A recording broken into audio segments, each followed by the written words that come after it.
رسالة عاجلة من عمرو أديب لوزير التربية والتعليم، ومش احنا اللي بنقول ده، مين ده؟ الأستاذ عمرو أديب اللي بيقول الاهتمام بالتعليم لم يعد على قائمة الأولويات.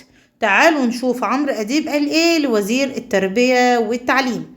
قال الإعلامي عمرو أديب إن المجتمع المصري لا يتحدث عن وضع التعليم سواء كان بالسلب أو بالإيجاب، وعقب قال المجتمع ده مش بيتكلم عن التعليم لا إيجابا ولا سلبيا. أنا مش عارف إيه اللي بيجرى في التعليم. احنا طبعا بنتكلم عن السلبيات والإيجابيات، بس عايزين اللي يسمعنا يعني حط اللايك، اللي مش مشترك حط اللايك واعمل لايك حط اللايك، واللي مش مشترك في القناه نورنا يشترك في القناه، يفعل زر الجرس عشان يوصله كل جديد. الواحد فرحان ان في حد بيتكلم على لسانه اهو. احنا اتكلمنا كتير على السلبيات وعلى الايجابيات، بس اللي يسمع يا استاذ عمرو أديب ان المجتمع المصري لا يتحدث عن وضع التعليم سواء بالسلب او بالايجاب، وعقب قال المجتمع ده مش بيتكلم عن التعليم لا ايجابا ولا سلبا. انا مش عارف ايه اللي بيجرى في التعليم.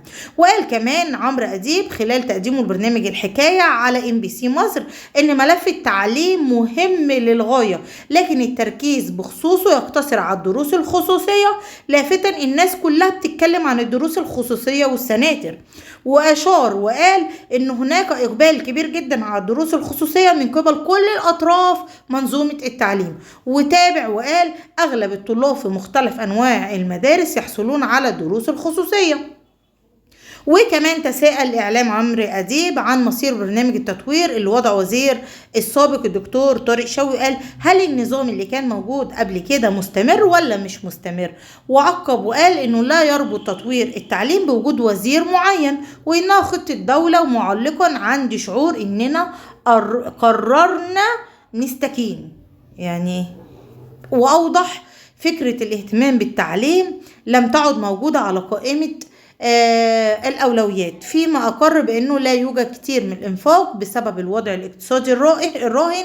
وتساءل إزاي الطالب ما بيفهمش في الفصل اللي فيه 40 طالب وبيفهم في السنتر اللي فيه 400 طالب. يعني أنت مع السنتر ولا مع الطالب ولا مع إيه بالظبط؟ مش مهم، المهم يعني ده كان كلام عمرو أديب. قال الدول تتقدم بالتعليم مش بالبطاطس. وكمان اتحاد المهندسين العرب الاهتمام بالتعليم يعني الاهتمام بالمعلم من ناحية زيادة رواتبه ورفع الحالة المعنوية له، اعفاء التبرعات للتعليم من الضرائب. ده عمرو أديب اللي بيقول. وزير التربية والتعليم كان مع عمرو أديب أن لو أنا كنت رئيس هأكلكم بس ولا هعلمكم ولا هسأل في صحتكم. ده كلام عمرو أديب النهارده. وانا بصوا مش هعمل لكم مونتاج افضل، بدل ما احط لكم صور لعمرو أديب خليها كده، يبقى انتوا قرأتوا معايا اللي قاله على مدرس اونلاين. يلا بالتوفيق للجميع.